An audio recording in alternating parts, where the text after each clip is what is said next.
condition we are in the state of ignorance we are in the state of war, in the state of economic depression, in the state of depletion of the resources of our planet because of the greed of psychopaths who thought they could create their own reality. Well, look at the reality they created. You're listening to Behind the Headlines on the SOT Radio Network. The world for people who think.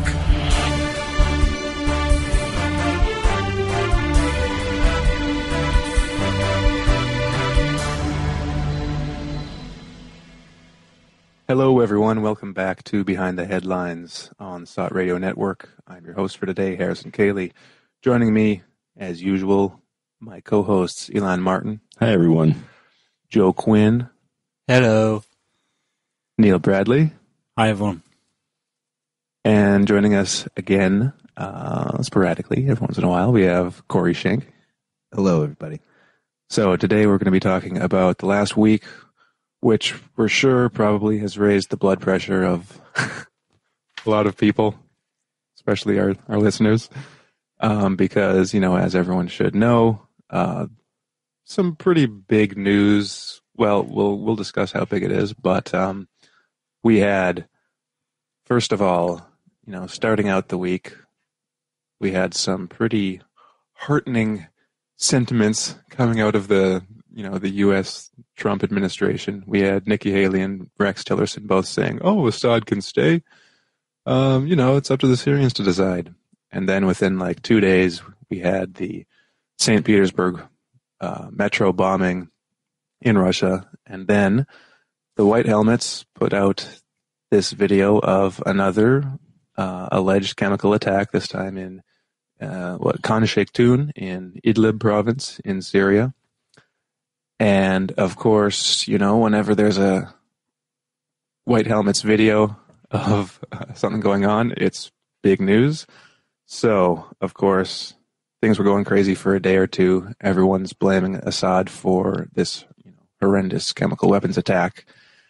And then we hear, rumors in Reuters and AP and stuff like that Trump is discussing with his, military advisors possible military options, military reactions to what's going on. And then that night, news that the U.S. military has launched 59 Tomahawk missiles from the Mediterranean, which were directed towards a Syrian airbase in Homs province. And there you have it. So Trump launched the first official, known, no excuses military operation, attack against the Syrian army.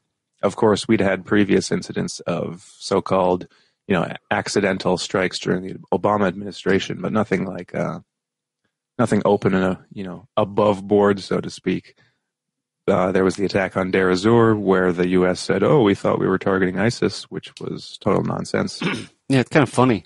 I saw that in news reports, with a little line that several Western media reports put in there. They're saying that this was the first time that the Trump administration had, or not the Trump administration, this was the first time the American government, the American military, had directly engaged in the Syrian conflict. And okay, fair enough, directly, overtly, let's say, yeah. But that's not even true because, as you just said, Harrison, I mean, this was in Deir ez-Zor last year. They obviously deliberately bombed the Syrian army and killed up to 100 soldiers. Now, that's just about as directly involved in the Syrian conflict on a very clear side as you can get. But of course, they put that down as a, oops, we accidentally bombed it. Well, if that's the case, if they can accidentally bomb the Syrian military, then maybe they didn't really mean to hit that airbase the other night. Yeah. Just to round up because a couple of other events that rounded out the week. I can understand why Harrison hasn't mentioned them, but I mean, it's interesting compared with, say, 3 weeks ago when this quote-unquote major terror attack happened in London because a guy ran over some people. The same thing happened in Stockholm on the same day of the airstrikes, and the same number of people were killed, although it's a non-event relatively because of Yes, obviously, these other major events that took place this week. in Stockholm. Stockholm, Yeah. the Swedish government immediately said it's definitely a terror attack. Literally, the ambulance has just arrived, and they already know somehow that ISIS have struck in the heart of Swedish power and killed 4 people. Also today, they've apparently found a bomb in the center of Oslo, Norway. So ISIS is marching steadfastly to the Arctic Pole. So just around the ISIS also attacked a Coptic church in Egypt. Yes, that's today. Now, that's probably a reaction to the major events this week. If you think about who responded favorably to the U.S. airstrike in Syria and who didn't, Egypt was conspicuous by its absence. It didn't give any kind of positive statement. And lo and behold, there's 2 major terror attacks. Yeah, it condemned it. Condemned it, in fact, and then there's 2 terror attacks. They refused to agree with it being a good thing. And so can you imagine the situation? Imagine the situation where the U.S. bombs Syria, like it did. Hits a Syrian airfield with Tomahawk cruise missiles. It's an attack, first quote-unquote overt attack on Syria by the U.S. military in the years-long conflict. And all these countries rally around and say, yes, very good job, very good thing. Assad must go. Assad's very bad. Good job, America. Egypt doesn't. Egypt more or less comes out and says, that was a very bad thing, you shouldn't do that. Now, in the normal world, when you have this aggressor, a bully, for example, who's doing something mean, doing something bad, and all the bully's friends come around and say, yeah, get him, yeah, good job. But there's one guy who says, why did you do that? He would usually get a slap from the bully, for disagreeing with the bully, right? Well, that's what happened in Egypt. But it happened by way of ISIS, which is just one more piece of hard, pretty much clear evidence that ISIS is, as we have been saying for as long as ISIS has existed, that it is a proxy mercenary force of the U.S. military. End of story. No questions whatsoever. Yeah. It's been widely discussed, even in the mainstream, that ISIS launched an attack simultaneously as the airstrikes. I'm not sure where, nearby or somewhere else. Palmyra? Anyone know? Where? It was a nearby town, close to the airbase. Yeah. Nearby, right? And it was openly suggested. I mean, because you can't avoid the obvious question it begs that the 2 events were coordinated. So, yeah. Well, the spokesperson guy, I can't remember what his exact title is, Konashenko, for the Russian Defense Ministry, in his briefing that day, I think it was the first briefing he made after the airstrike or the cruise missile strike. He said, he just noted the timing. He says, and simultaneously, ISIS launched this attack. We can only hope that it wasn't coordinated directly with the U.S. military. Yeah. Hint. And there was actually, I think, a Christian church in the area that was under heavy siege. Oh, yeah. It's a Christian town predominantly. It was under attack. So essentially, in attacking this base, even though it was a kind of a limited attack in many ways, and it was kind of it did kind of put a crimp on the Syrian Arab Army's attempts to save this town. And just getting back to some of the events that surrounded the decision to attack, we did get this huge appeal to emotion on the part of Nikki Haley. No, that sounded fine, Harrison. In the UN Security Council, showing pictures of dead gas babies, and that of course is designed to bypass any rational thought on the part of anyone in the. Didn't they show pictures of babies in incubators? Oh no, sorry, I'm thinking of something else. That was another war. Different war. Different PR company. Different PR company. And then of course we had Trump, do his little press conference and talk about his own red line about this horrible thing that's happened. And of course it is horrible. But that too was an appeal to the emotions and a way for Trump to bolster his justification for basically committing an illegal act, which is not consulting Congress, acting unilaterally, Illegal. And come on, illegal. Yeah, what's a few missiles? Illegal act. That's true. So Trump has sold out to the deep state. Discuss. No, hang on a second. Before we get to that, I just want to say something about the series of events that Harrison mentioned at the start of the show. There was one that you didn't mention, which was this Senator Blumenthal, some Democrat high-ranking senator who, in talking about Trump's nomination, Gorsuch, whatever his name is, for the Supreme Court, Gorsuch, who has since been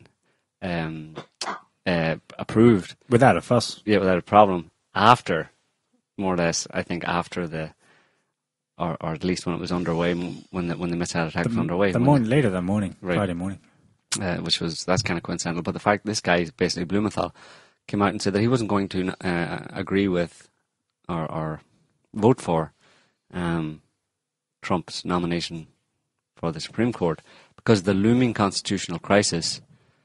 And he didn't say it specifically, he didn't say the word impeach, but he made a reference to Richard Nixon, who was impeachment papers were drawn up against him before he was then kind of forced, as a result of that, to resign rather than be impeached. So it's interesting that the series of events as I saw them happening from a chronological point of view were Nikki Haley and Rick Tillerson, Secretary of State, saying, "We're not interested in overthrowing Assad. We're not really bothered about getting rid of him anymore." Then, I think probably 1 or 2 days later, this Senator Blumenthal comes out and makes a direct reference to impeaching, the looming impeachment, effectively, of Trump. Then you had the St. Petersburg bombing. The next day, you had the chemical weapons attack, quote unquote. And then the next day, you had the Tomahawk cruise missiles. In between that, obviously, was the turnaround by Nikki Haley and Tillerson and everybody else, and Trump himself, saying Assad must go. So I can't help but put those together, as I kind of did when I wrote a little article on it a few days ago, and saw them as all kind of connected, very directly connected. That not that Trump wasn't aware that he was under pressure, that there was this push to kind of try and get rid of him or threaten impeachment if he didn't do something or get back in line with the warmongering agenda. But it certainly seems to have worked. I mean, and it's amazing that the media doesn't really focus on that as much. This sudden turnaround, they have made reference to it, but none of them attempted to explain it. Of course, the easy way to explain it was, well, Trump, as he said, was just so affected, so personally, touched by the dead women and children in Syria that he had to just totally rethink. The children of God. He had to totally rethink his planning. Yeah, the children of God. Rethink his attitude to Syria. Now, that's a pretty rapid and dramatic turnaround in policy within less than a week, within 4 or 5 days, basically. So, just wanted to mention that. But what was your question then, Neil? So Trump has folded to the deep state. He's now their man. Discuss. You discuss it. Well, you've got different. This is the question, right? I mean, to what degree is this a kind of attempt for Trump to throw these deep state boneheads some meat and give them what they want as a means to take the heat off, or has he really kind of fallen and going to follow through on this kind of slippery slope of going after Assad? Well, Alain just it's throw the deep state meatheads a bone, by the way. That's our position. Have you noticed, listeners, that no one else has considered that? I haven't heard it. I mean, there's two basic reactions to this. Oh my God, World War III has started. That's it. It's over. There's going to be direct war between Russia, probably China, and the US. And the other one is, well, we told you Trump was evil. You didn't listen to us. Mm-hmm. Mm-hmm. Yeah, we knew this was going to happen. We told you. I don't hear anyone else considering the possible position that, hello, it's domestic politics. It's because nobody is able to think in a nuanced, kind of more detached way about it. I mean, to be able to think about something and look at it in terms of nuances and the complexity of it, you have to have a certain level of detachment from the whole situation, because most people don't have that, because most people commenting on this or looking at this, or people in the world, are basically have been pushed into this black and white simplistic, A camp or B camp, left or right or whatever, pro-Trump, anti-Trump, and if things don't go all their way, then they fall into black and white thinking. If they don't allow for nuances and complexities and really trying to understand how these kind of things work, and that's what we try to do, because that's the way the world works, and particularly when you've got a bunch of infighting oligarchs, basically, in power, who are just in it for themselves. You're going to get a lot of cloak and dagger kind of double dealing and backstabbing and manipulations, and there's going to be a lot of infighting and dirty deeds and dirty deals. So that makes it all very complex, and you can't just turn around and say, oh, that one group, that one person did one thing, therefore, that means they're all bad or they're all good, or it's all changed, or it's all this way or it's all that way. And that's not the way it works. There's many, as the old phrase goes, there's many a slip between cup and lip, and there's a lot more to happen as a result. This is an ongoing situation, it's a evolving situation, and to a certain extent these people are just reacting to each other, so Trump and the deep state still exists, is still a fairly plausible scenario that he is still attempting to go his own course, and I think it's more likely that as we've hypothesized or theorized over the past few days on SOT, that this is more likely a situation where they're trying to the Trump people are trying to give themselves a little bit of breathing space, in the sense of they had no choice but to do something in response to this chemical attack that was just dropped in their lap type of thing. Well, what are you going to do? I mean, you got to look like the strong guy, but it's not just that Trump is responding, the Trump administration is just responding in order to look like they're strong, but it's also to, obviously, as other people have said, that it puts a kind of a kibosh to a certain extent on the pressure Trump has been under for being in Putin's pocket, basically. Well, he's obviously not in Putin's pocket if he's firing missiles at Syria against the wishes of the Russians, So, but taking into consideration all the things that you said, Joe, you try and answer the question of who benefits from the airstrike. And, obviously Syria, Russia, they didn't benefit. But when you look at like deep state and Trump, this doesn't turn the tides of the war or anything in Syria. In fact, if Russia increases military presence, defensive measures, then it makes a future attack less likely. So which means it does help Russia. Primary beneficiary is Donald Trump in this case, because he just, he's getting lauded with all of his enemies right now are singing his praises. So in that sense, this is, a tiny win. Yeah, You didn't mean to, but Corey just explained why Russia does win. Because if what they've said is true, which is two things. One, it means Trump is not his puppet, right? And the whole world gets to see that now. Two, if they back up what they asserted, which was, well, sorry, our deal now to, coordinate this and that and Syrian airbase, that's off now. Anything else coming in now, we're going to have to shoot it down. If they can hold to that now, the Americans just effectively hamstrung themselves from doing anything else. Well, it's not over yet. I don't think the situation is over, because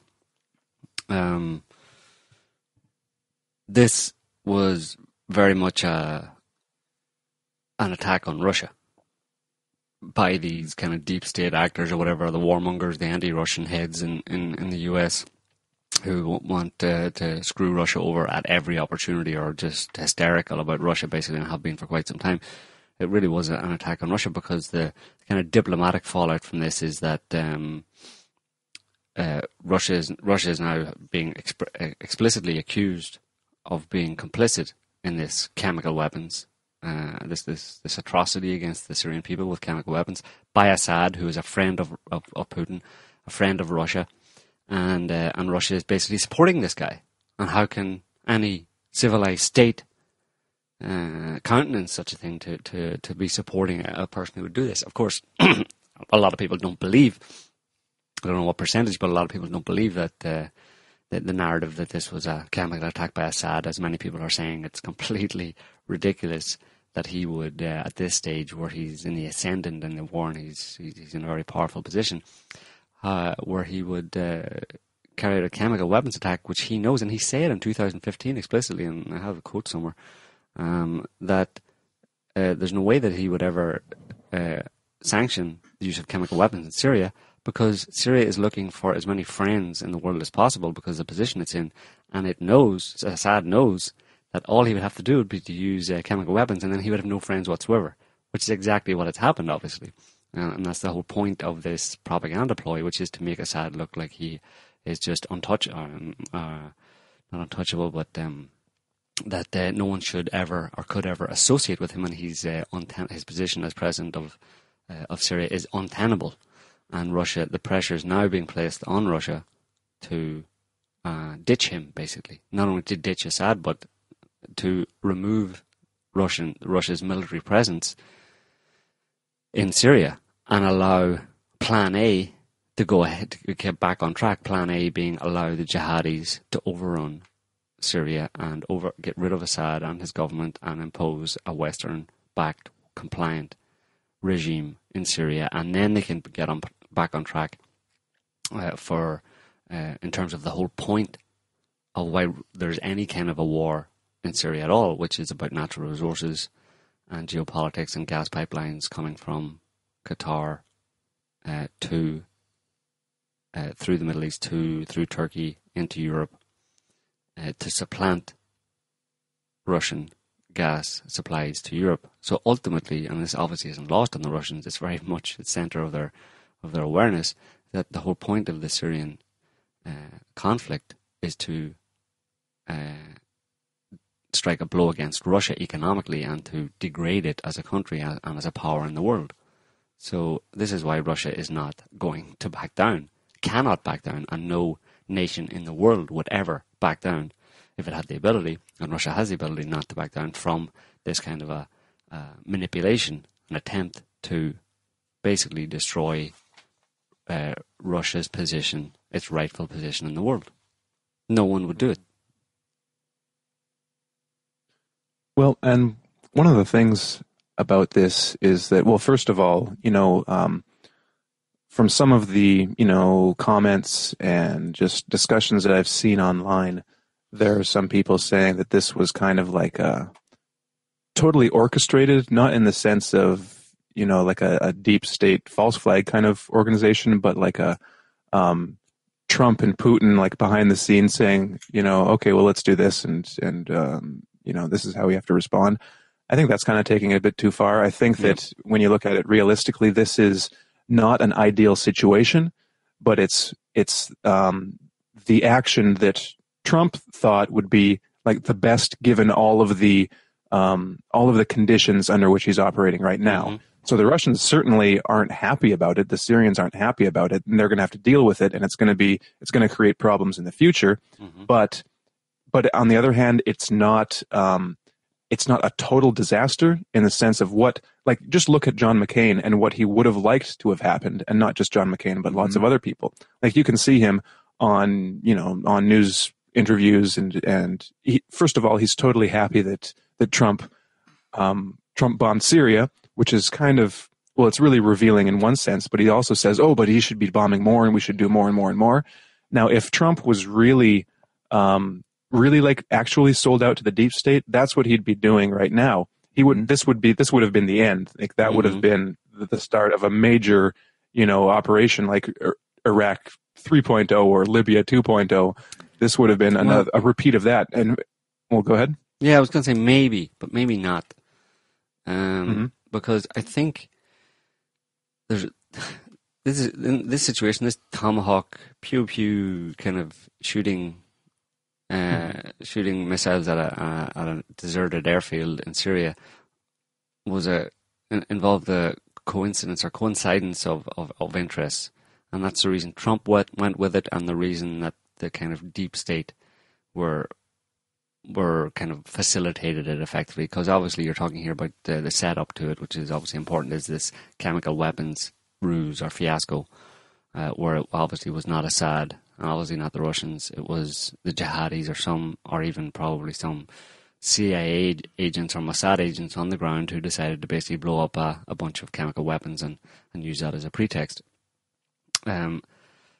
So there was a coincidence of interest in terms of Trump that was good for Trump to respond to that in the way that he did, in the limited way that he did, but there wasn't really much scope for the warmongering deep state actors who want to get rid of Assad and who hate Russia to do much more, because I think it still holds true that those people are realistic enough. They don't have much of a grasp of reality, but it does extend to the reality of them not being able to take any direct action or aggression or start any kind of a hot war with Russia, because that would involve eventually and perhaps rather quickly the possibility, or the distinct possibility, of a nuclear war between the two nations, and obviously no one's going to win as a result of that. So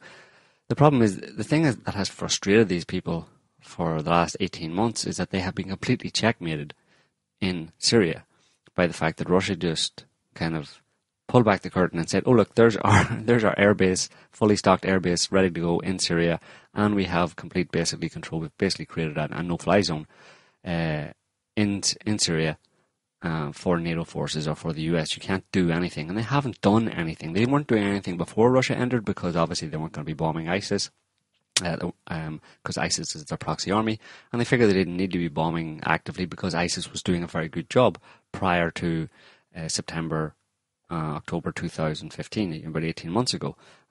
Assad was really on the back foot. It was going very badly for them before Russia entered, and they figured, well, the jihadis are working, our mercenaries are working, let's let that, and we're obviously funneling weapons and money and all sorts of things to them through the Saudis and Qataris.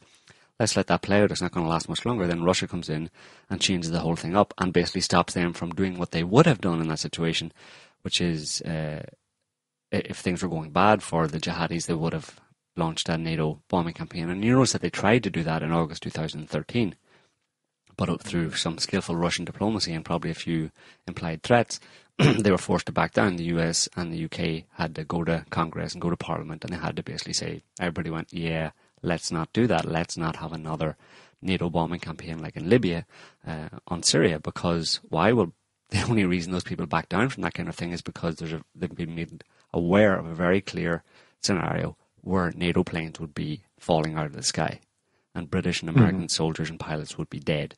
Now, that is the worst possible scenario for these people. That is the one thing they will never, ever allow to happen, i.e. defeat. Humiliating international military defeat. Not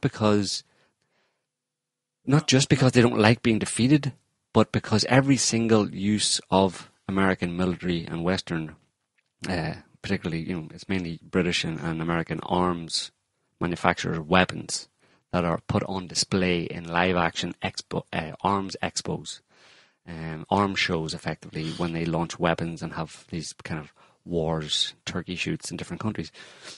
That's what they are. It's a live expo of their weapons, and that generates vast amounts of interest and purchases of their weapons, and they get large amounts of money as a result.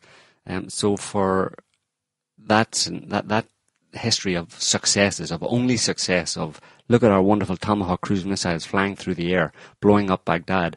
Look at our wonderful new 5th, 6th, 7th generation jets, raining hellfire from above, and look at our wonderful ships, everything, all of it. If that ever turned around to look at our wonderful planes falling out of the sky. Look at our wonderful ships being blown up. Look at our Tomahawk cruise missiles being blown out of the sky. That is like, it's business basically, and that is super, super bad for business. They would never allow that to happen. Quite apart from the idea of America ever being dealt a defeat militarily in a very public way, given the way that it has trumped itself up as the invincible, indispensable nation who is the policeman of the world. I mean, it's through that reputation that it's able to influence and manipulate and coerce many nations around the world through the threat of our military prowess. If that image ever fell, well, America would be as good as dead, So they have to maintain that all the time. So in this case in Syria, because of Russian control of the airspace and stuff, they really can't do anything else, which is why John McCain and Lindsey Graham have no teeth left, because they're all gnashed away. They've only got stumps left because they've been so frustrated over the past 18 months that this just inconceivable idea of America not being able to do whatever the hell it wanted, anywhere it wanted, and thwarted or stopped from doing it by Russia. A frickin' gas station masquerading as a country of all frickin' things. I mean, it's just unbelievable, and they can't take it. And that's why the two of them, Lindsey Graham and John McCain, peed their pants whenever they fired 60 cruise missiles, because at last, finally, a show of something that we're still there. We're still in the fight. We can still project our power around the world. So it seems to me that this whole situation is basically back to what the only thing that they can do and have been doing against Russia and Putin in particular for the past 3 or 4 years, really, since Ukraine and the Maidan, which is to think of everything and anything they can do to make him look, to put pressure on him, to make him look like the devil incarnate on the international stage, and thereby put pressure on him and on other countries to not do business with Russia and to just trash Russia's reputation and Putin's reputation. And they're trying to get the international community to put pressure on. That's all they have. That's what they're doing this week after this situation in Syria, the Tomahawk cruise missiles and the gas attack. And that's, as I was saying previously, Putin is supporting the dictator Assad, who just slaughtered so many people with a chemical attack. How can he do this? And they're going to the G7, not the G8, because Russia is still suspended from the G8, the G7 next week. And apparently they're going to all get together. The G7 nations are all going to get together and, have a staring contest or something at Putin, or dirty look contest. And they're just going to give him the biggest dirty looks they can possibly give him. And scowl at him and frowns. Boris Johnson's going to have his worst haircut that day, and he's going to be scowling and drooling at the mouth, and there'll be a few snarls and stuff. And that's what that's their plan. Because that's why Johnson didn't go to Russia recently, because, well, he was waiting on instructions from Trump, and Trump wasn't sending them because Trump thinks he's a buffoon. And you're a real buffoon when Trump thinks you're a buffoon. That's Boris Johnson. I wouldn't like to be that guy. So, and that's what's coming out of the U.S. the Defense Secretary, the UK Defense Secretary, Michael Fallon. He's the one who's been talking about, by proxy, Russia is responsible for every civilian death this last week. If Russia wants to be absolved of responsibility for future attacks, which will be coming, i.e. future chemical attacks, because we do them, Vladimir Putin needs to enforce commitments to dismantle Assad's chemical weapons arsenal for good and to get fully engaged with the UN peacekeeping process, i.e. stop supporting Assad, remove your military. Well, hold on, Joe, because you just said quite a there's number one more of thing, things which there. is, if yesterday's statement by Boris Johnson, this is from the Russian embassy in the UK, if yesterday's statement by Boris Johnson is to be trusted, Tillerson will deliver a G7 ultimatum to Moscow next week. Mm-hmm.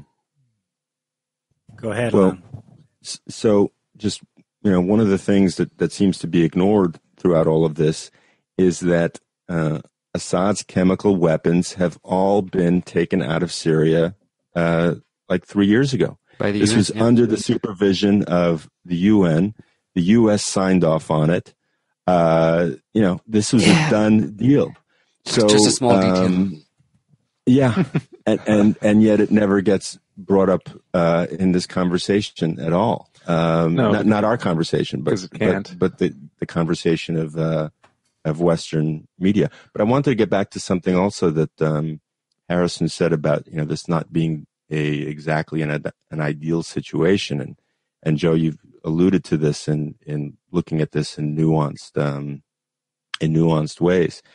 It seems that at the same time that this was a maneuver to possibly give Trump a little breathing space politically, and to do something that would get these guys off his back for 5 minutes. There is this other kind of door that's been opened for negative potential, where now we're hearing T-Rex talk about possible sanctions, dirty stares intensified, and it just seems to be opening up a whole new avenue of exacerbating tensions with Russia on the part of the U.S. So it's kind of this double-edged sword that we're seeing here that can lead to, and this slippery slope that can lead to Trump feeling compelled that he has to do more. He's got half the media, the CIA-controlled media in the U.S. egging him on to do more.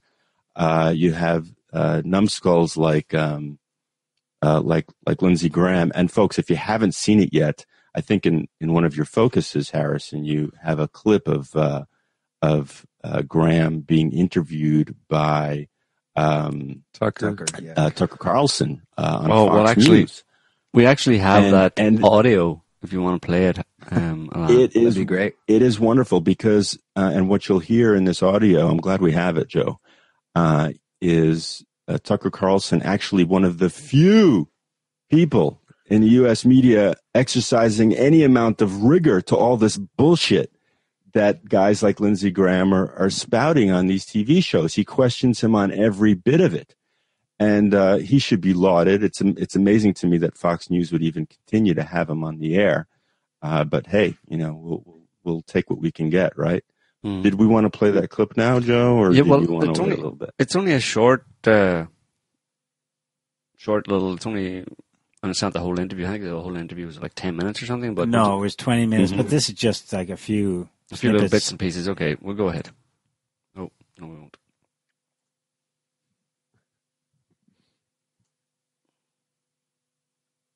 Well, should we talk while we wait? Yeah, keep going. Well, Lan, what was it that got your attention in that interview in particular? A number of things. Well, one is every time Carlson tries to pin Graham down on what the U.S. priorities are in Syria, Graham dissembles and goes back to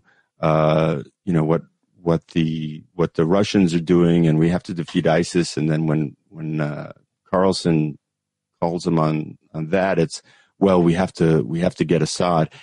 There's just no, and then he always manages to slip in, some kind of,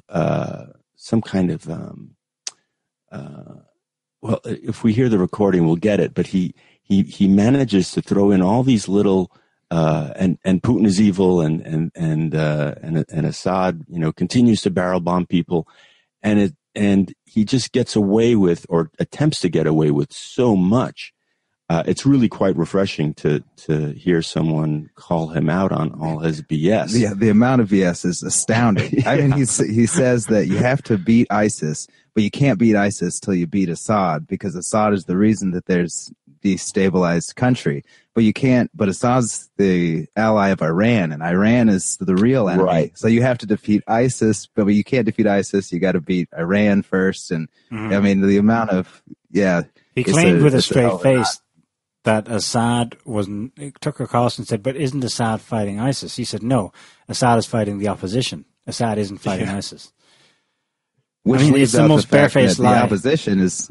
Yeah, it's a bunch of foreign fighters and crazy lunatics. Okay, well, we've got the clip here. We're going to see if we can play it on our end. I would just say this about President Trump. I'm proud of him. He did something Obama did not do. And if I'm North Korean, I'm going to think differently about Trump because he told Assad what would happen. Well, he didn't draw a red line. He just acted. Here's what I would say about the president. He acted decisively when Obama did not. Hope North Korea is paying attention. And North Korea, of course. This is in reference to, this is another astonishing development that took place this week that we really are in a different time. This would never have happened before. Someone on the NSC, U.S. National Security Council, leaked to NBC News the options being presented to Trump by these security advisors about what to do about North Korea. 3 options, right? One of them is to move nuclear weapons back into South Korea. They were removed 25 years ago, and that would be, by their own admission, that would be a crazy option. But a lot safer would be option number 2, to assassinate Kim Jong-un and all of his government ministers. Kill them all. A third option is to infiltrate U.S. and South Korean special forces into North Korea to sabotage or take out key infrastructure.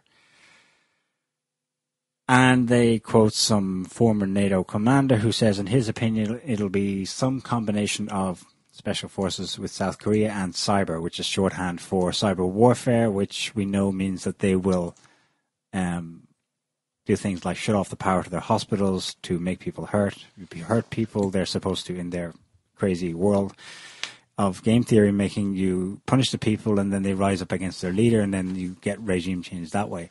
So what I'm drawing attention to here is the craziness not of the fact that these people think like this, but that it's all on display. It's on the table in the sense that it's straight up with the public. There's no inventing a narrative. It's assumed on their part, I think, that everyone knows that Kim Jong-un is evil and, therefore anything we do to him is legit.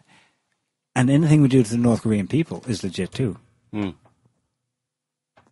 this is crazy. So, but part of the timing of this as well, we should mention that another unusual event took place because usually when world leaders meet, I mean, especially in this situation where Trump, has the deep state against him, late last week he announced a surprise meetup with the leader of China who arrives and he's having dinner with Trump just when the airstrikes went off in Syria, which is interesting timing. And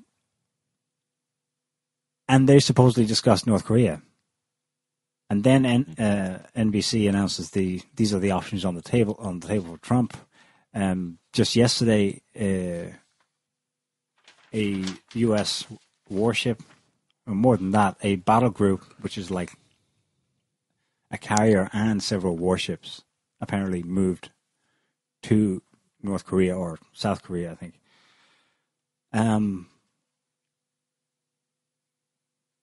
I think this is a lot to do with this. Goes beyond Syria. I mean, their battlefield is everywhere.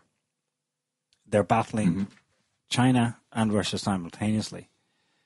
The timing of showing the world that America is still in business in Syria is directly affecting Trump, but obviously also meant to directly affect the Chinese premier who's sitting at the dinner table when the news is announced.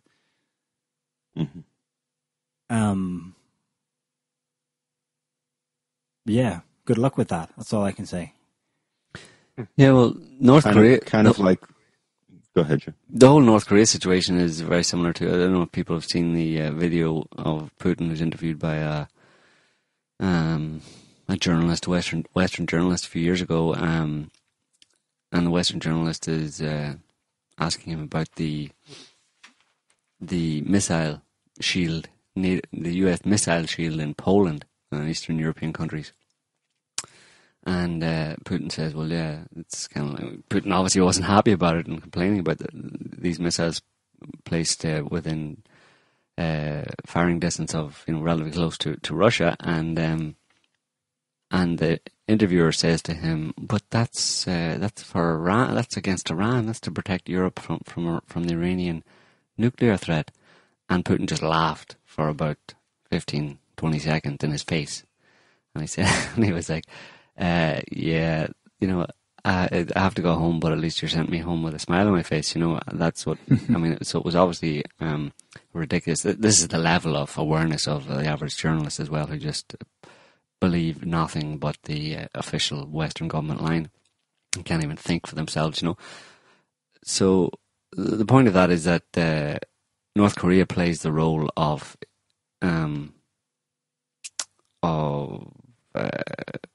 Eastern Europe. Poland, for example, in that sense, North Korea plays the role of Iran, and South Korea plays the role of Eastern Europe, and in place of Russia you have China. So basically the point is that there's been a lot of missile batteries stationed in South Korea, and a lot of US military warships, landing there and docking there and patrolling the seas there, and it's all presented in the context of the horrible threat from North Korea. It's the horrible nuclear threat from North Korea. That's the justification for the US military build-up in that region. And like Russia is not deceived by this silly ruse about Iran being the threat when obviously it's Russia.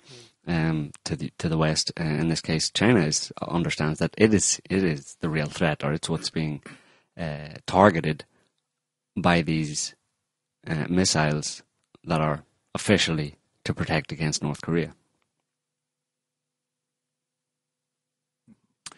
Well, Neil, so you were saying that that Trump was having dinner with Xi as all of this was going down.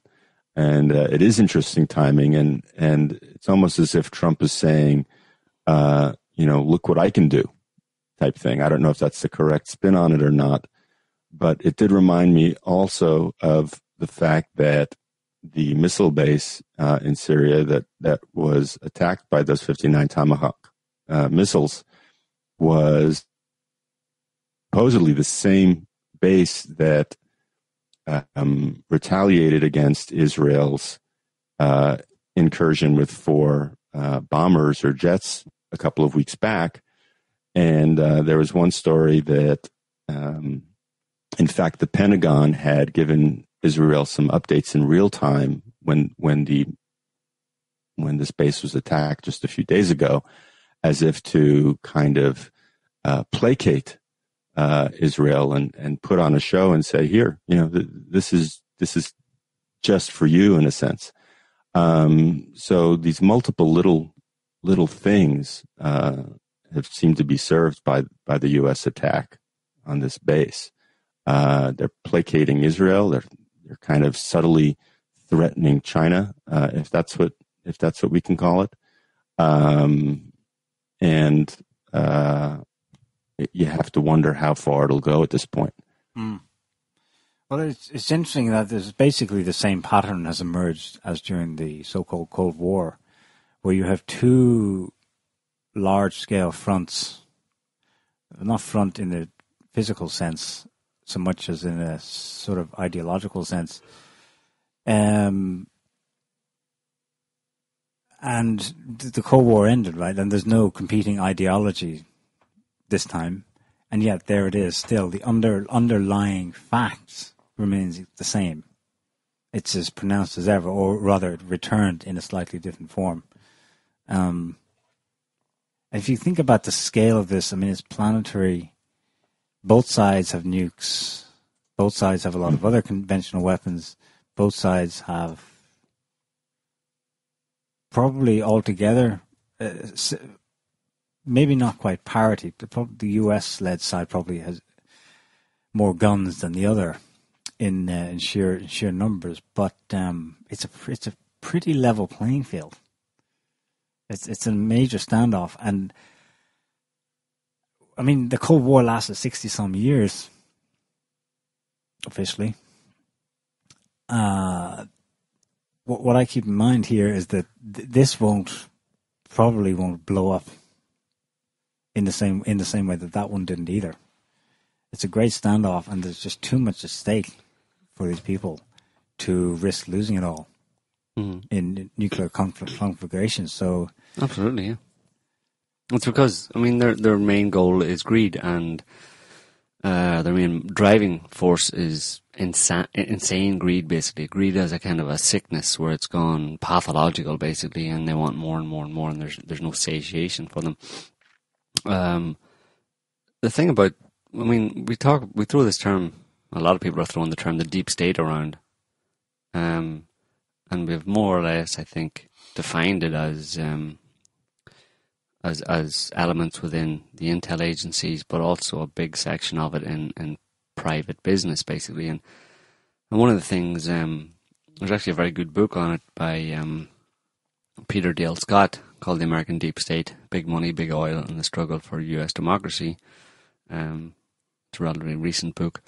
And he makes the point, or he marshals a lot of facts to point to what the deep state actually is, and it's elements of intel agencies, certain individuals or groups, not the kind of rank and file, but people behind the scenes who are obviously unelected. So there's no accountability. But also in business, for example,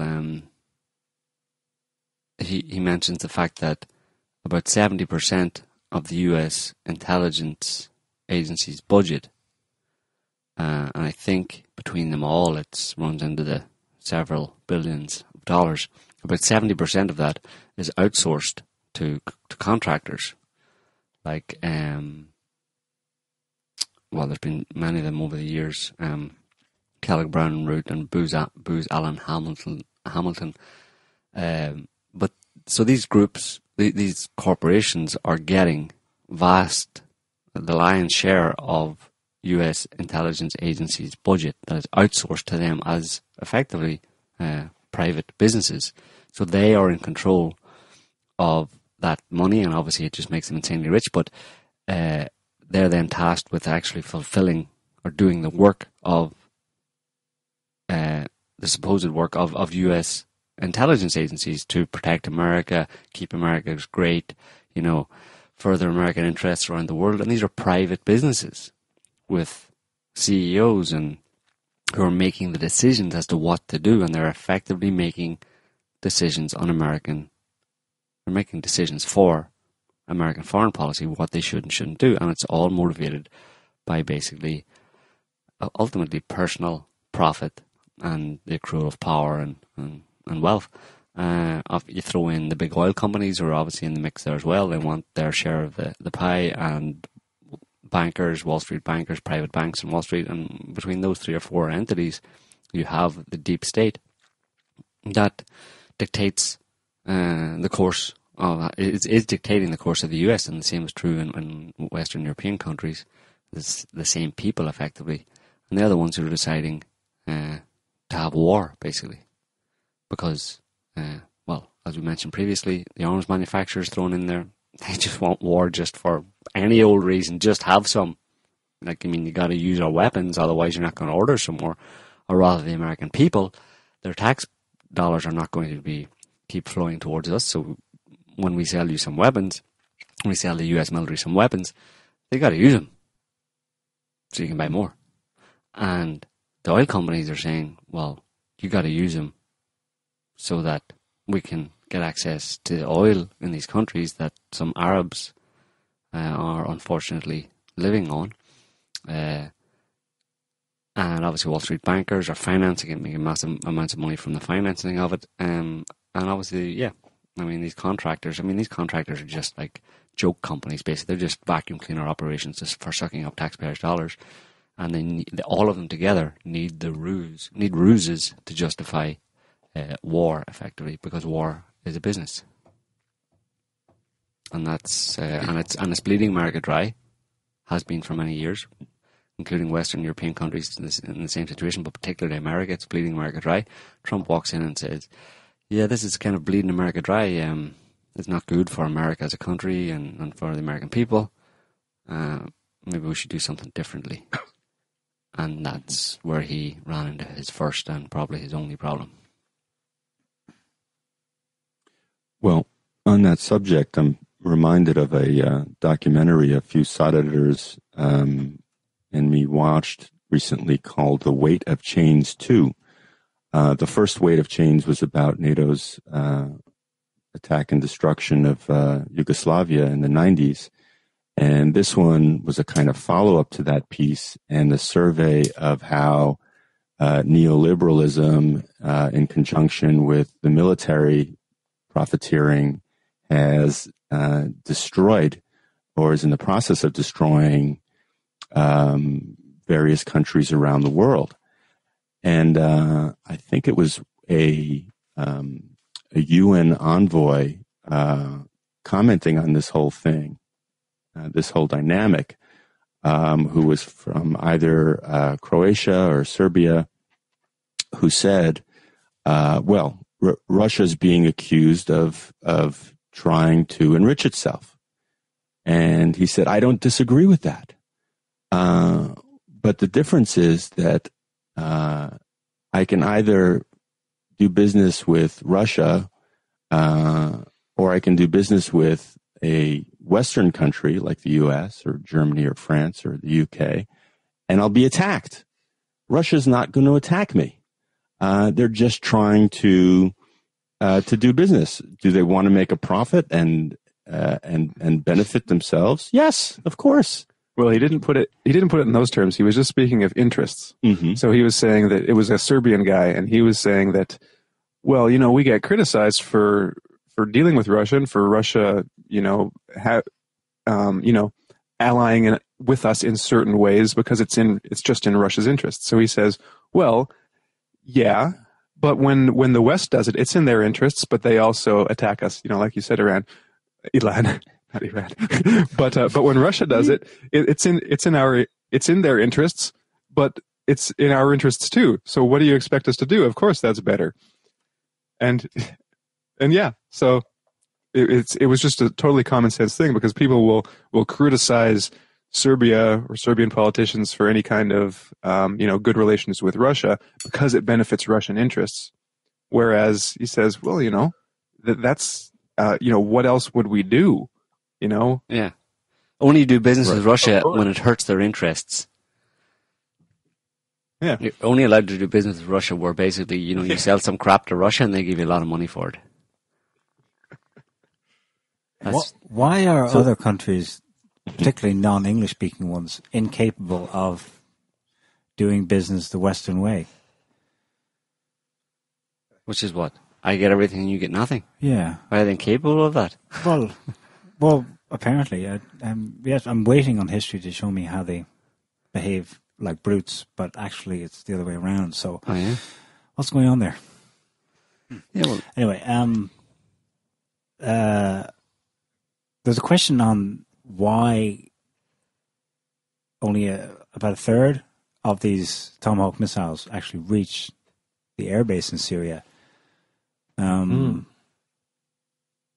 one seems to know why.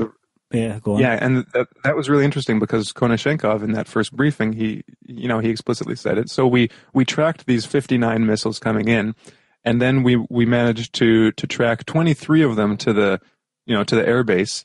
But then he said that basically the location and the fate of the other missiles is unknown. Now, that kind of strikes me as highly unlikely. I mean, if the Russians were tracking these missiles, these 59 missiles, obviously they were tracking them. So what? Did the other ones just mysteriously vanish and disappear? Maybe there were only 23. There's got to be more to it. Well, maybe there were only. There. Who knows? Because there's so many possibilities, right? So that's one. Now so the Russians could have just been making a concession to the Americans by agreeing with them that 59 were fired when 59 weren't actually fired. But so that's one possibility, that only 23 were fired. Well, I can think of a couple others. Cable one, some people have been saying maybe that the Russians just aren't saying anything, and neither are the Americans. But the rest of the missiles were either disabled or misdirected using Russian kind of either, what do they call it? Electronic warfare. Yep. Or some of them just missed. Now that seems possible because apparently Tomahawks only have like a 50% accuracy, capability. And there are reports. It's hard to know, if they're verified or not, but there are reports of some people in the region, in that area, like in surrounding villages, who say that, missiles hit near their homes. So it could be that some of them just went off target and just, hit random places. But what was really interesting is just the phrasing of the Russians. They're basically saying, "Oh, well, we don't know what happened to the rest of them," which, I don't believe that. Yeah. And you said 50% accuracy. Where did you hear that? CNN was telling us in 1991 that these cruise missiles could come down, stop at a traffic light and take a left turn and go straight through the window. Well, that's propaganda. In 1991, so what? They've been bullshitting all this time? But remember what I said about selling weapons? You have to talk it up. You have to talk up your product, even though it's a bunch of crap. Accuracy doesn't mean that they would fall out of the sky and not get there. It's just that they wouldn't hit their designated target. But accuracy can be just a few meters off or 10 meters off or something like that. But that can be quite important. But the fact that the Russian claim, you can put it down to two things. One is obviously Russia would have an interest in just in poo-pooing the whole thing, and they called it quite a poor military maneuver. Basically, it wasn't very high quality, so they have an interest in just dismissing Russian or American military prowess in that sense. But I don't think they would just do that. I mean, when Russia has said things like that, they tend to be quite truthful, and certainly between the US and the Russians, I would tend to believe the Russians more. So I think there's also, as you were saying, Harrison, the idea that they've also tended not to want to publicly or fully. I mean, their patience is getting strained, I'm sure, but they've tended not to want to publicly or fully humiliate their American partners, as they call them, and give them opportunities, give them face-saving opportunities, So this could be that case, or in this case, they basically just said, instead of saying we shot them down or we disabled them, maybe more likely, they just the other ones are missing. Oh, your missiles are missing. What happened to them? Do you know? Maybe the Americans can tell you. The Americans say, no, all but one hit their exact targets.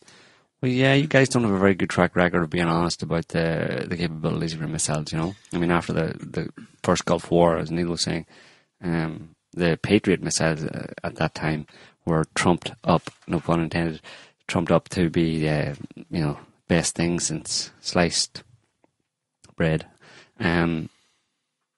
That they had 100% or near 100% accuracy rate, and it was only a few years later that they were willing to come out and admit that I think it was somewhere close to 10% accuracy on those Patriot missiles. So the Americans don't have a good track record of being honest about the capability of their weapons. So there's no reason to believe when forced to make a choice between what the Americans are saying about their missiles and what the Russians are saying about the American missiles.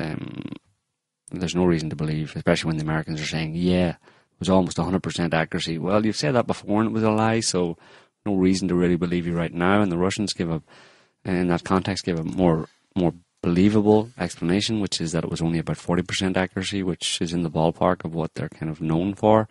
But the interesting thing is that it's not just that all of them hit the ground, but 60% of them or 50% of them actually missed their targets, but rather that 60% of them actually went missing. I didn't hit anywhere, or didn't hit anywhere of, even close to where they should have been. Maybe they were zapped. 60% of them are lying at the bottom of the Mediterranean, or they were zapped midair, a la Egypt Air. Well, electronic warfare probably, Zapped, disappeared, vaporized. I think the kind of electronic warfare situation is more that they would just be disabled and just fall like a bag of spuds. Out of the sky. Into the water. Yeah. The Russian military issued an interesting press statement Friday morning, the day after. just letting people know that they had done military exercises with their S-300 and S-400 air defense systems, shooting down, they didn't give a number, they said multiple cruise missiles fired from some bombers and Su-30 fighter jets. So this was an exercise in eastern Russia. They say, Sputnik writes, strangely enough, this drill in eastern Russia coincided with Thursday night's launch by the United States of 59 Tomahawk cruise missiles. Right. Well, that seems to be the way that the Russians go about, revealing things. They don't try not to humiliate anybody, but they'll do something off-camera type of thing that only gets scant attention, but that points directly to what really happened. And I mean, yeah, it's interesting that, like, basically the day of, or the next day, it was during the night in Syria, and it was that following day that the Russians had these military exercises where they shot down cruise missiles with S-300 and S-400. So coincidence, yeah, but maybe not. Well, it's interesting because right after the gas attacks, Netanyahu and Putin had a phone call, which was, I guess, reports say that it was, they exchanged views, but that Putin underscored that it was unacceptable to make groundless accusations against Assad about these chemical attacks. And then all of these events happened. So, I mean, it makes you wonder, what was going on behind the scenes, because then Russia apparently made a concession to recognize West Jerusalem as a capital for the state of Israel immediately after that phone call as well. Then Bannon was dismissed from the National Security Council, so it makes you wonder if Israel was ramping up the pressure behind the scenes, and that's why we started to see the things we saw. Although I don't know what exactly happened with Steve Bannon. There's a lot of speculation out there right now. I don't really personally believe that he was dismissed, because he had issues with Kushner or whatever. He called him a cuck or whatever it was. I don't know. I think a lot of that is just hot air, but apparently he's still staying on as a White House advisor. So it could be just a reshuffling of the chess. He himself said it was business as usual. Well, of course he would say that. Well, he might not. He might do a Varoufakis and spill the beans, but I doubt it. If he's still got a position. Well, that's what I mean. Yeah. He still got a position as advisor, yeah. But he was booted off the Security Council. So, I don't know. Hard to know. Speculation. Well, speaking of the Tomahawk attack, we're going to play a clip of Brian Williams' response on the news, and then we're going to comment on it. So here we go.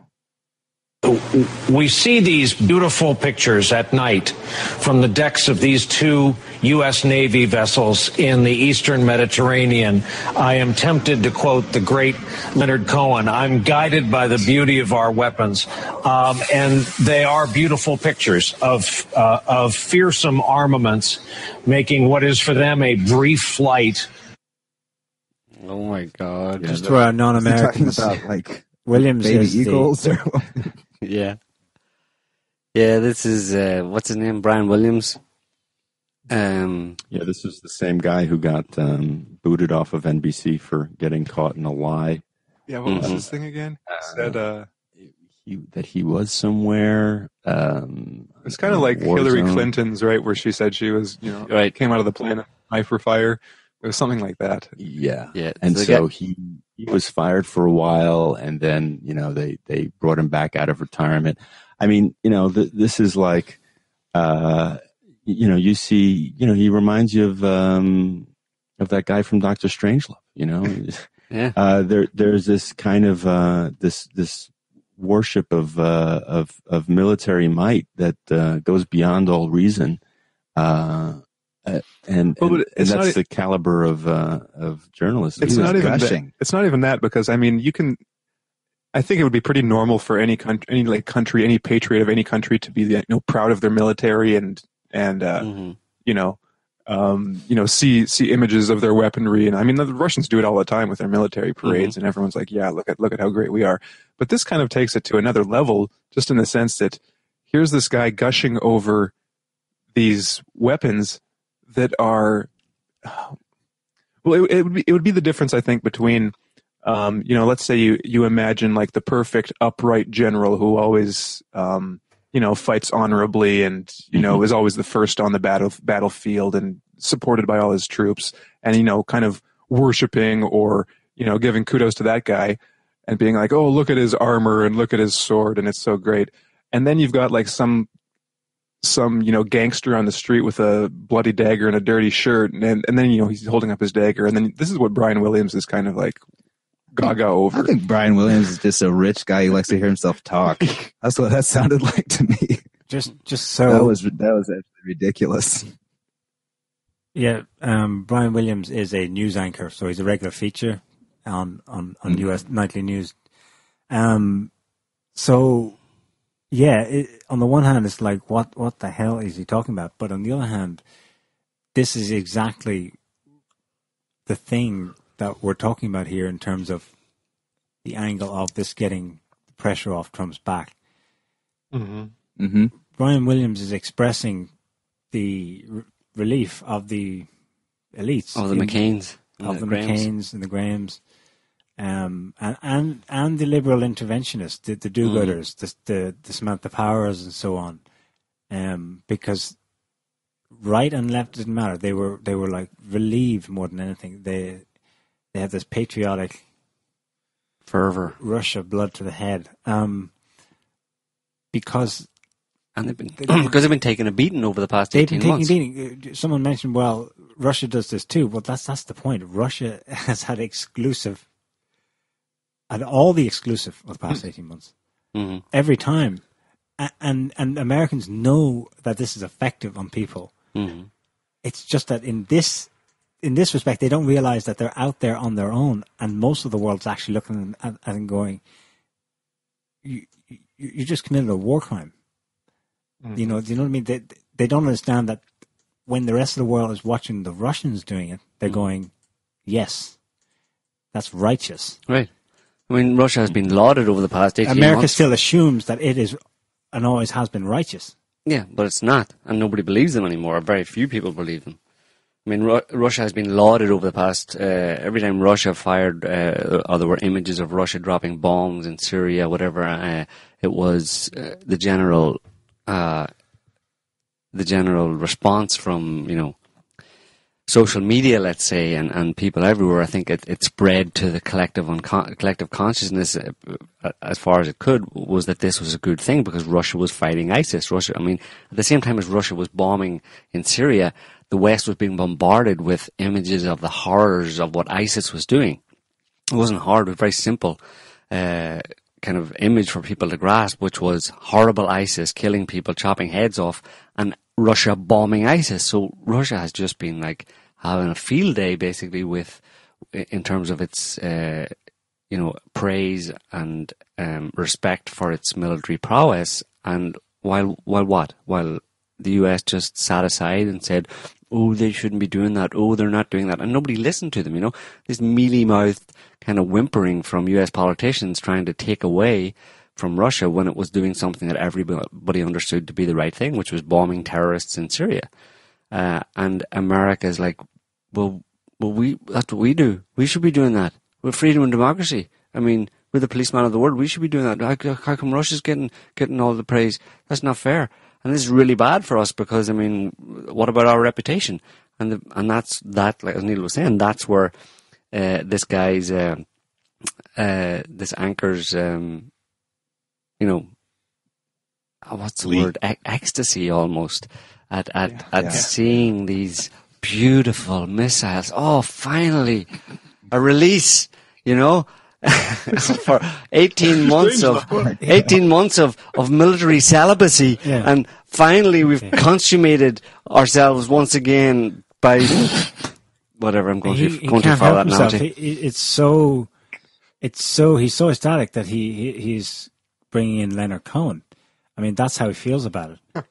You've got to realize how far gone these people are. Democracy is coming to the USA.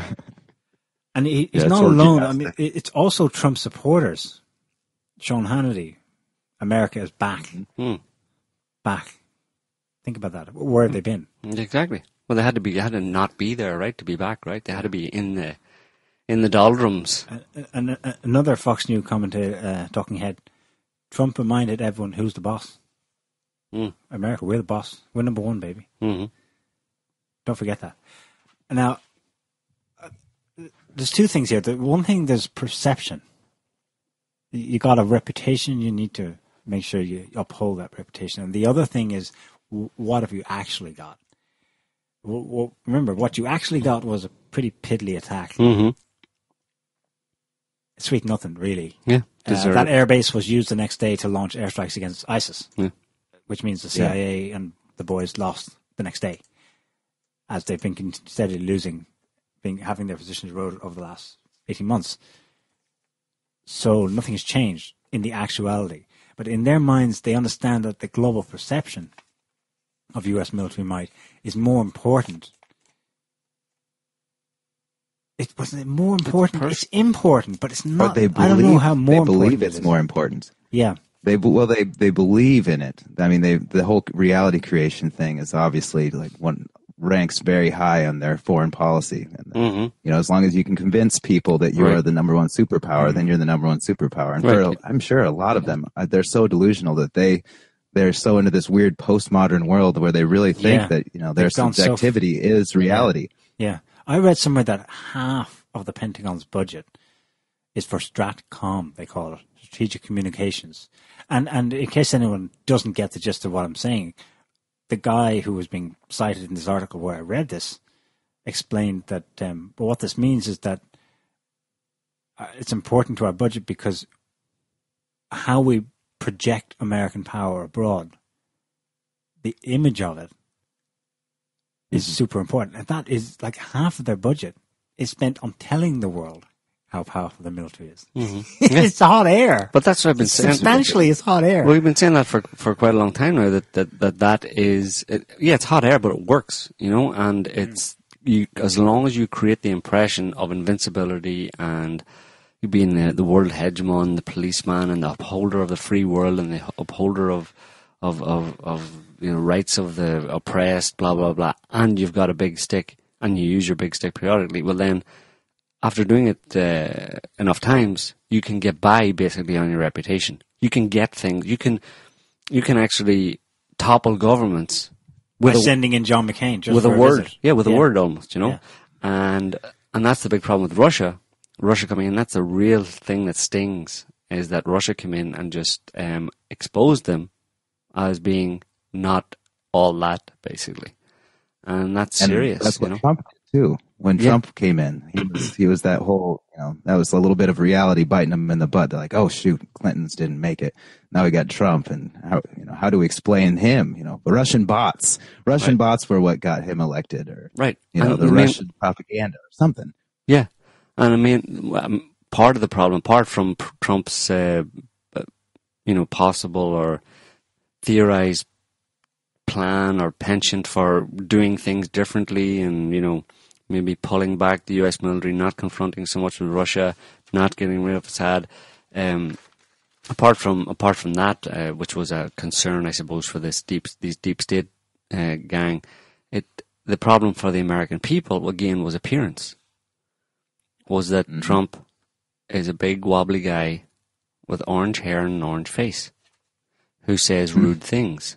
That is not presidential, because in America what's presidential is a smooth-talking politician in a suit who says all the right things, who's got measured words, who has gone to elocution lessons, who knows how to speak properly and carries himself well and slaughters people under cover of those words. That's presidential. The opposite of that, I'm not saying this is what necessarily Trump is, but he is on one score. He's not presidential because he doesn't look the part. He doesn't talk the part. He doesn't walk the part. But there's a possibility that he might not be as much of a serial killer as the smooth-talking presidents. And that was the hope of Trump. And it might remain there to some extent, but it's horrible that people would base their support for someone on such superficial criteria. But then people are superficial, right? people are superficial, and that really has to be taken into account, not only in analysis when we're looking at these things, but also if you put yourself in Trump's position, for example, he has to take all that into account. And that's why, Scott Adams has been such a good, commentator on all these issues, because really when you're in that position as a president or as a leader, it's about persuasion. I mean, you've got to solidify your image. Now, the question is whether that image at all matches up with reality, or what the reality is behind that image. Right. But just really quick before we talk some more about that, we've got another clip to play, because it turns out that Trump didn't become president when he was either elected or inaugurated. Apparently, he just became president, and we'll find out why. Yeah, right here. Fareed, it's day 78 of the Trump presidency. What changed last night? I think Donald Trump became president of the United States. I think this was actually a big moment, because candidate Trump had said that he would never get involved in the Syrian civil war. He told President Obama, you cannot do this without the authorization of Congress. He seemed unconcerned with global norms. President Trump recognized that the president of the United States does have to act to enforce international norms, does have to have this broader moral and political purpose. President Trump realized, as every president has for many decades now, that presidents always believe they have inherent legal authority as commander-in-chief, and they don't need to go to a pesky Congress every time they want military force. It's entirely true that candidate Trump felt differently. Candidate Obama felt differently than President Obama on these issues. So I think that what is interesting is even the way in which he justified his actions, President Trump did. For the first time, really, as president, he talked about international norms, international rules, about America's role in enforcing justice in the world. It was the kind of rhetoric that we have come to expect from American presidents since Harry Truman, but it was the kind of rhetoric that President Trump had pointedly never used, either on the campaign trail nor in his inaugural. So I think there has been an interesting morphing and a kind of education of Donald Trump. Who was that speaking, by the way? Do we know? That's Fareed Zakaria, CNN not talking head, CFR member. General all-round douchebag.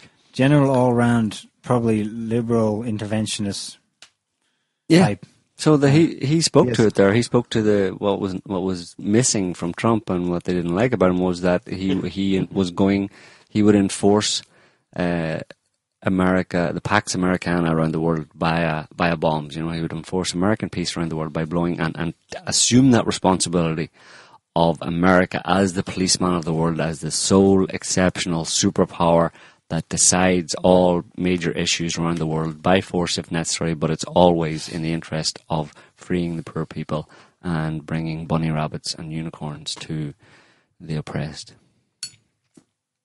Interesting definition of morality by Fareed. Exactly. Because he talked about international rules. It's like, and yet... Yeah, he talked about them. And norms. That's what he's into. He's interested... As long as you talk it. He wanted Trump. Trump was missing something. What was he missing for this guy? He was missing that superficiality. Mm-hmm. Okay, he's plenty of stuff, but I need superficiality. I am one of them. I am a person of the lie. Me and people like me, the people of the lie. We live lies. We breathe lies. We need lies. Give us a liar. We need a liar now. Where are the lies? We need lies. A big talking liar. We die without lies. Right. And he was too much of a truth teller, effectively. When Trump was telling the truth, right. When he was telling the truth, when Trump was saying things and calling things out correctly, Fareed Zakaria only a few weeks ago was calling Trump a bullshitter. On the air multiple times, which we've never seen one of these talking heads actually come out. He was on CNN. Trump is a bullshitter. He said this multiple times. So now, according to Zakaria, Trump by superseding legalities, by not consulting Congress, pesky Congress, Trump has stepped into this vaunted position as a true American leader. And probably no longer a bullshitter. Yeah. And last week... It's amazing. And last week, Trump not listening to Congress makes him a dictator. Uh-huh. It now makes him presidential material. Now it makes him president. Right. It all depends on whether or not you're bombing people. And whether or not you do as you're told by by the deep state? By the ultimate power, the authority figures that these people, either subconsciously or consciously, know are the real power. Yeah. There's a danger here that I kind of didn't mention, but the danger, I mean, we don't know what's going to happen, obviously, or where it's going to go, and there's going to be many twists and turns, I'd say, but the danger in Trump taking this action in Syria, these Tomahawk cruise missiles, is that he now has set a precedent. All it takes is for some covert op guys to go and, set off some more chemical weapons. Although, I mean, I don't know how much they could get out of that in terms of credibility. Assad's going to go and drop some more chemical weapons and some more chemical weapons, 5 or 6 more times or something. It'd be interesting if they tried that, but if they do at least once more, Trump's going to be required to take some more action. So these people seem to be just trying to, behind the scenes, are trying to ramp up that, or increase the tension, heighten the tension between Russia and the US, or at least the appearance of it, to put Russia and the US at ever increasing kind of levels of conflict, up to, but not including, nuclear war. And that's a very dangerous game to play, but these people are psycho nut jobs, and they probably like playing those kind of games, and getting rich while they're doing it at the expense of the lives of ordinary people in the Middle East, and maybe eventually closer to home, But I thought it was interesting that so we'll have to see. Yeah, we'll have to see where that goes and what happens. But I thought it was interesting that when Trump's little speech, his announcement that I have just ordered Tomahawk or whatever, cruise missiles or whatever way to describe that, I've ordered an attack or action to be taken, blah blah blah, and he talked about the chemical weapons attack and the poor babies and the horrific scenes, and changed his mind. I mean, it was quite it was a very unctuous kind of speech. It was kind of slimy and overly emotional, more so than when Obama and Bush before him were in a similar position where they had to announce, or they were announcing that there was some military action against some country.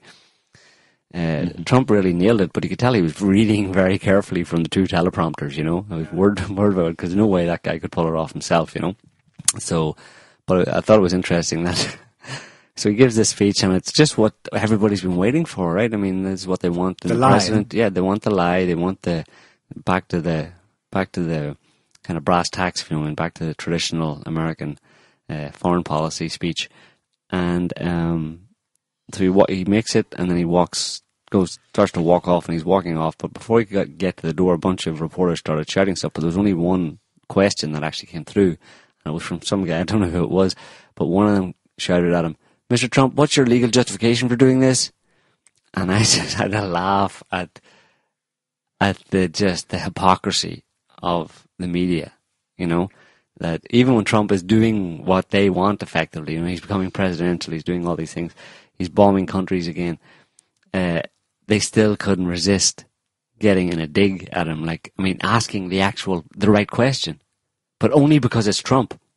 When Obama made those speeches, as he did on a number of occasions about bombing countries, and when Bush did it before him, when there was ample room, every reason for the media to immediately question the legality, because they were completely illegal, and according to international law and moral law and God's law and everybody's law, not a word from the media, because you got to get behind our troops and behind our president. He's the commander-in-chief. But Trump does it, and still the media found the time to go, or finally the media found the time to ask the right question. Mm-hmm. And not only the media, Joe. There have been reports that Nancy Pelosi is making an issue of Trump not consulting Congress about it as well. In the meantime, she is probably one of the biggest political hack hypocrites in D.C., working behind the scenes for Israel over a number of years, politically in the pockets of all kinds of interests. It's purely political. she can't even allow Trump this moment of success. She has to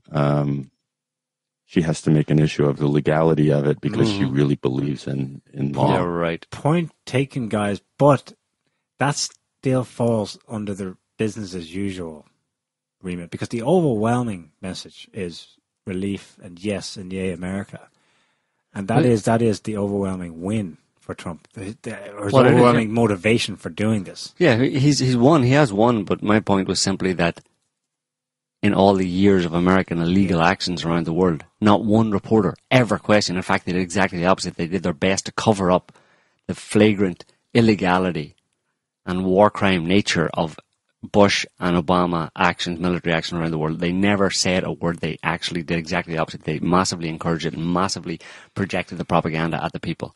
But now this time, because it's Trump, one of them at least spoke up and had, legality? Anybody? I think legality? It's the CNN guy, actually. Yeah, CNN probably. Amazing. Well, one of the things that I find interesting about this whole thing is that, like you said, Trump gave this kind of really purple speech and really played it up. I mean, it really was a spectacle. Like, you'd think not only from the coverage of it, but the reactions to it, that this was this giant, magnificent action, shock and awe level of action. And we've got all the reactions, all the positive reactions now. McCain's gushing, and all these talking heads are gushing, and Lindsey Graham, and blah blah blah. Everyone's so happy, and it's like this giant thing. And then if you actually look at the details, it's like there's not much there. Like, it's like a pew pew attack, not really that effective. So it kind of makes me think that it really is kind of on one level, it's PR genius, like that Trump could do as little as possible and then have such a response. Right. And I think that's because he did the only thing that, like you were saying earlier, Joe, the only thing that the U.S. actually could do, given the conditions, given Russia in Syria. This is the extent of what they could do, and so I think everyone kind of, at least on some unconscious level, a lot of these crazies know that. Like, yeah, they'd really love to just bomb the crap out of the whole country, but on some level, they know that that's not possible. So when they see just this tiny little bit of something happening that kind of approaches their ideal, they go crazy for it. That's because, and that's a result of the drought they've been experiencing as we were saying, over the past 18 months, and they've been really finding that very difficult. They've been seething at that, and not only was it a poor effort, but they had to let the Russians know about it in advance. Yeah. Well, that just shows what kind of a position that America is in, that there are so many people that are that bloodthirsty. I mean, they need it. It's despicable. If you step back for a minute, usually when this happens, 1991, babies, incubators, Iraq's partially obliterated, not completely, but then sanctions follow and Iraq's obliterated slow motion, and then it's finally obliterated again with WMDs in 2003. Afghanistan, Osama bin Laden's there, country's flattened. Yugoslavia, he's a bad man, country's flattened. Yemen, they didn't even give a reason, country's flattened. Sudan, broken up, partially flattened. Somalia, well, that's a slow motion thing as well. It wasn't massively bombed overnight. Libya, he's a bad man, he's killing his own people, country's flattened. Syria,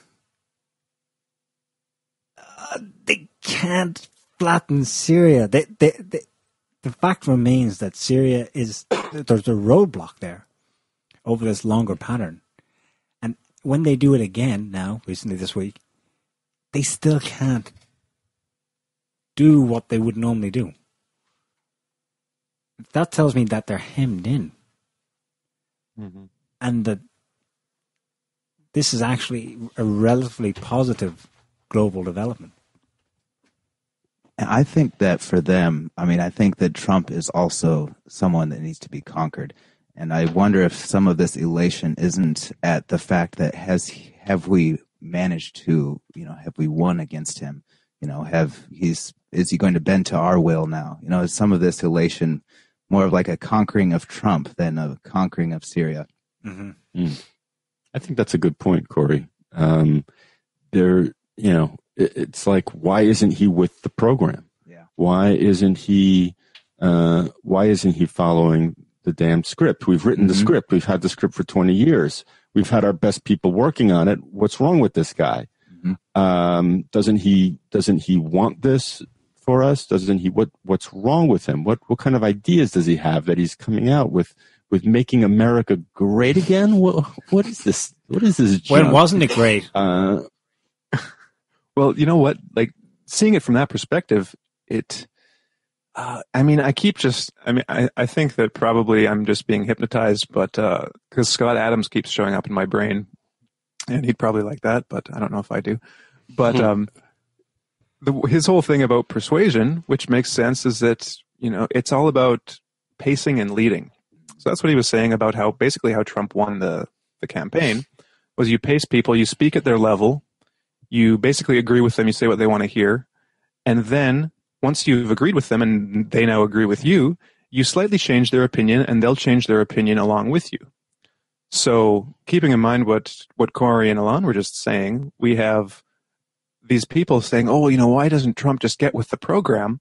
Well, one of the biggest problems for Trump has been that, and for any president, but particularly for Trump, is that he has a huge section of not only the population, but the vast majority of the so-called elite, the establishment, who disagree with him on everything. So the problem is how to get them on his side. Well, the only way to get them on his side would be to totally go against everything that, he said he stands for and all of his campaign promises. So this, in a sense, it now all these crazy people are like, oh, maybe, Trump's agreeing with us. He's just like us now. We've got him. Mm-hmm. Now that Trump agrees with them, now this is the danger, like Joe was saying, the danger is that Trump will agree with them and will just follow, their policy line from now on.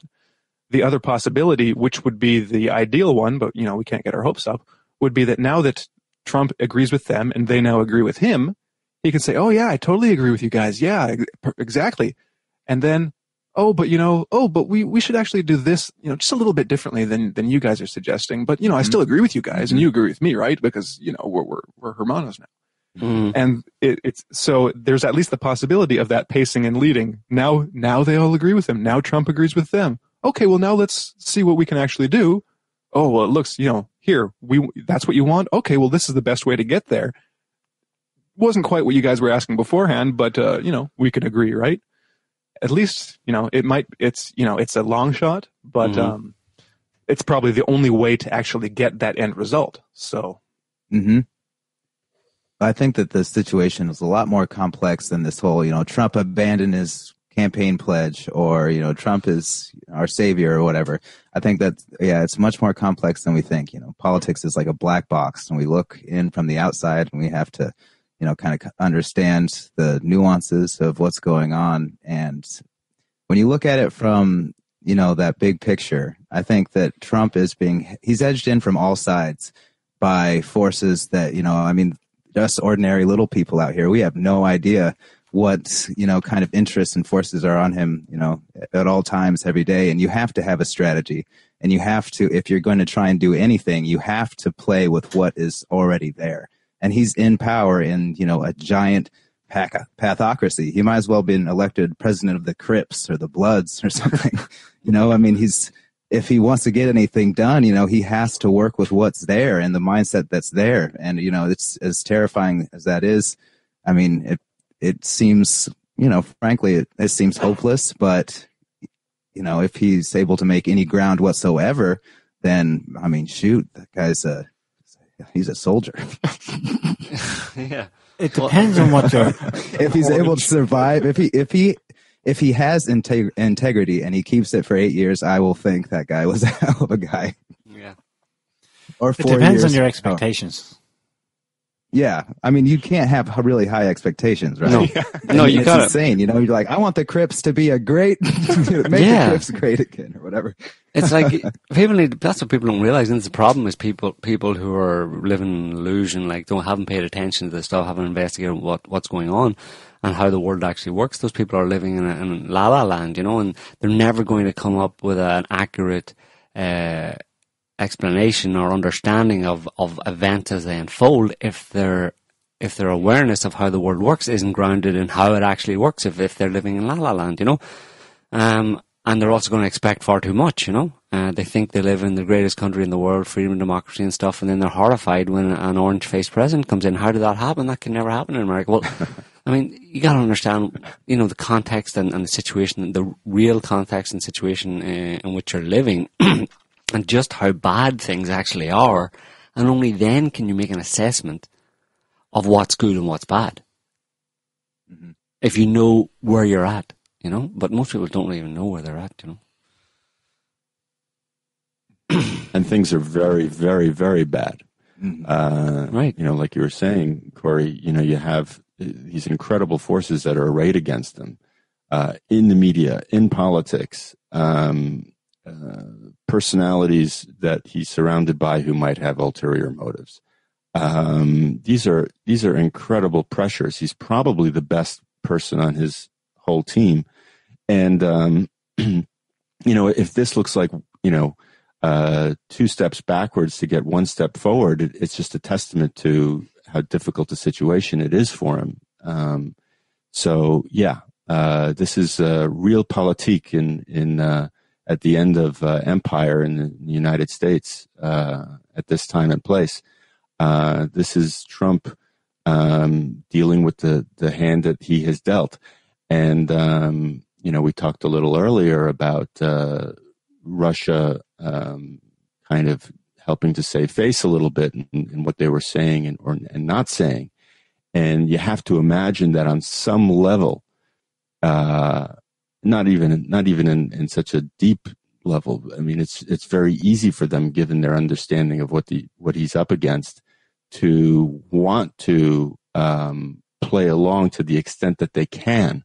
Mm-hmm. They have to understand that he's up against things that would make it near impossible for anyone else with a lesser personality and less of a chip on their shoulder to fight against. Mm-hmm. This is the best we got in the U.S. right now. Yeah, you have Donald to be freaking Trump. You have to be a complete narcissistic blowhard asshole to do anything. Joe. Sorry, did I say a bad word? Yes. To actually confront, to make any change. That says a lot about the state of politics in America. Donald Trump is the only kind of person who would have any chance of actually doing anything, because he's got such a massive ego and it's such a massive narcissist that's the best you can hope for in terms of somebody affecting any change, because somebody like a do-gooder, a real humanitarian and stuff, would just get eaten alive in that cage, that is Washington, D.C. Well, we've got one more clip. I don't really know what's in it, but I think we'll play it and then talk afterwards. Well, one thing I can say, we had Lindsey Graham on, so it's only fair that we have his best buddy, John McCain, get a word in. I think what happened last night reverberates around the globe to every terrorist organization that there is, and there's lots of them, but also to Kim Jong-un. He's a little less comfortable because we have shown that the United States of America, under certain circumstances, will make use of our military power, which is still the strongest on earth. And we have to emphasize to the Chinese that we understand only they can control North Korea, and if they don't, then it's going to have an impact on our relationship, especially economically. So hopefully Kim Jong-un got the message last night, and also the Chinese president, who happened to be sitting at dinner while this was taking place, also got the message. I think it was a test. Traditionally, you can go back to Jack Kennedy and the Bay of Pigs and the Cuban Missile Crisis. Most every new president has been tested by adversaries, and I believe that Putin may test us in Ukraine. But I think that the president responded well. I think most importantly to me, and this is most importantly to me, is that the president put his trust in the advice and counsel of the strongest national security team that I have observed. Yeah, every new president since Jack Kennedy has been tested by the deep state. Yeah, right. Not by the adversaries. Yeah, that guy's delusional. Obviously, doesn't really need to be said. John McCain is nuts. He's saying that he's playing up a 60 cruise missiles, a little kind of a turkey shoot at a deserted airfield in Syria as something that puts the whole world on notice. Watch out, terrorists! See what we just did? Pew pew. It's like that's not very convincing. And in fact, I'm sure most countries around the world have a long enough memory to know that America, has a long track record of doing far more than just firing a bunch of cruise missiles at an empty airfield in Syria. I mean, the whole world witnessed them invade Iraq and totally destroy the country and leave it destroyed up until this day and kill 1.5 million people. So, I mean, I'm not sure what he's talking about unless, as we've been saying, he's talking about the fact that American military prowess and its ability to project its powerful military force around the world and intimidate everybody has taken a serious beating over the past 18 months because of Russia. That, again, is what John McCain is talking to there, just like Lindsey Graham was and so many others. They're playing up this little kind of turkey shoot at nothing in Syria as if it's like puts the whole world on notice. No, it doesn't. It actually makes you look stupid and delusional and actually highlights your impotency. Or your impotence. Mm-hmm. He was so happy that Trump listened to that National Security Council, though. That was the most important thing. The greatest National Security Council that I've ever seen. Yeah. Except for when I visited ISIS. They had a great National Security Council. There's one thing I just want to say before we close, and it's that, I mean, I know it's kind of, not only is it preaching to the choir, but it's also just a case of kind of save your breath type of thing, because, yeah, everybody knows this, but when I saw Trump get up there and Nikki Haley in the UN and hold up the pictures of the dead people and like the bleeding heart thing over dead women and children and babies and men, whatever, coming and being so effusive about it, about no less than 2 weeks after the US dropped bombs on an apartment building in Mosul and killed 200 men, women and children. Mm-hmm. For them then to less than 2 weeks after that to stand up and make like they really care about dead women and children, it's like Charles Manson getting up and giving a heartfelt speech about how it's terrible when serial killers kill people or something. That's what it's like. It's basically like or it's like Dracula getting up and condemning someone for sucking the blood out of somebody's finger or something like that. I mean, the US is a mass murdering nation that slaughters people indiscriminately, and as I was saying just recently, is responsible for the deaths of 1.5 million people in Iraq over the past 10 or 15 years. And anybody is meant to believe representatives of that government when they stand up and shed crocodile tears or shed any kind of tears over 80 people killed in Syria? I mean, that's what I just couldn't get my head around, how anybody took those people seriously. It really is like a mass murderer getting up and crying over dead people. How does that figure? I don't know. I think they're from another reality. Yeah, it's like an antimatter reality. I don't understand what they're doing here, though. Go away. Get lost. Yankee, go home. Anyway, maybe we'll leave it there for this week, folks, will we? Yes. Unless anybody has anything else to add. Yeah. Well, just a couple things, maybe just for a couple minutes. We'll see. Yeah. Where things are going. At least from what's going on right now. I mean, today, again, the U.S., I can't remember which official, but basically, I think it might have been Nikki Haley again or Rex Tillerson, essentially saying that, yeah, now Assad must go. Regime change is on the table. Assad has no place in the future as president of Syria. The U.S. is considering more sanctions on Russia and Iran for their support of Assad. And right after the attack, Trump wrote a letter to Congress essentially saying that he reserves the right to do it whenever he wants again, if it's in the U.S.'s national interests.